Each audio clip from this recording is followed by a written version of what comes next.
I'm Ryan from ExtremeTerrain.com, and this is my review and installation of the Rugged Ridge rear spare tire light mount fitting all 2007 and up JKs. Today we're going to talk through the installation of this light mount, which is going to be a very simple 1 out of 3 wrenches. Getting this installed on your Jeep is really as simple as removing your spare tire and putting it back on again, but we'll talk more about the install in just a second. We're also going to talk through the construction and a few of the features of this light mount. Rugged Ridge calls this a light mount, and while you can mount an auxiliary reverse light or a third brake light on this bracket, you can also mount your license plate on this, so it does have a couple of different functions. Some of you have removed your factory license plate bracket because it just gets in the way on the trail, or you have some other mods where you've just removed that, so putting it in the center of the spare tire is a nice spot for it.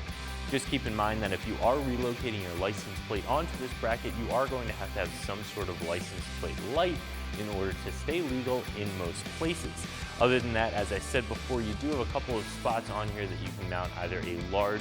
auxiliary reverse light that can be tied in with your factory reverse lights, or just put on a switch, or you could mount a third brake light on this bracket. This is going to make mounting any of those accessories very simple because this plate simply sandwiches between your spare tire mount and your spare tire, giving you a spot to mount any of those accessories, and this comes in at a fairly low price. This is a steel bracket that's covered in a textured black powder coat finish, and it comes with stainless steel hardware. As you can see, the mounting plate has a couple of different holes drilled in it, so if you do have a bit of an odd lug pattern on your JK, you can still use this, and it has a quick release pin, so it'll still make removing and reinstalling your spare tire very easy, even if you have some accessories mounted on here. Of course, you will have to make sure that you route your wiring in a way that that's not going to get tangled up if you do need to use your spare,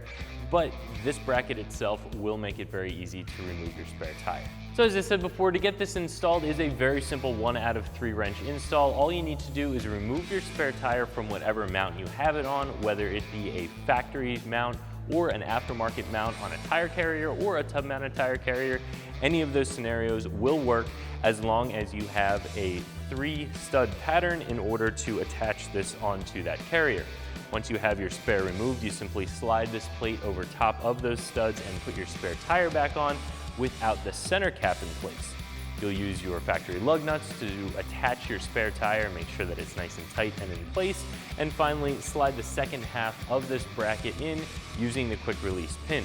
From there you can attach whatever accessories onto this bracket that you choose to, whether it be a license plate, a reverse light, or a third brake light, and go ahead and do all of your wiring.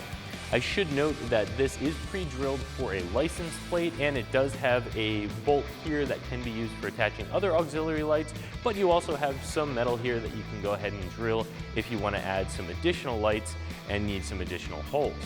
This is going to be a very easy install that won't take you more than a half hour to complete, and you won't need any specialty tools to do so. This bracket comes in at right around $70, and in my opinion, that's a pretty fair price. I think you're getting a quality piece here, from the textured black powder coat to the stainless hardware. All of those things mean this is going to last a good long time. And the way that I consider it is, if I were to fabricate something to mount my license plate, a reverse light, or a third brake light in the center of my spare tire, like this setup, how much time would I have into it, and how many dollars and materials would I have into it? And this seems very worth the price when you consider all of that. So if you're looking for an easy bolt-on way to mount your license plate in the center of your spare tire, and or add an auxiliary reverse light or a third brake light, this is a bracket that's going to make it very, very easy, and in my opinion is fairly priced. So that's my review of the Rugged Ridge rear spare tire light mount fitting all 2007 and up JKs that you can find right here at ExtremeTerrain.com.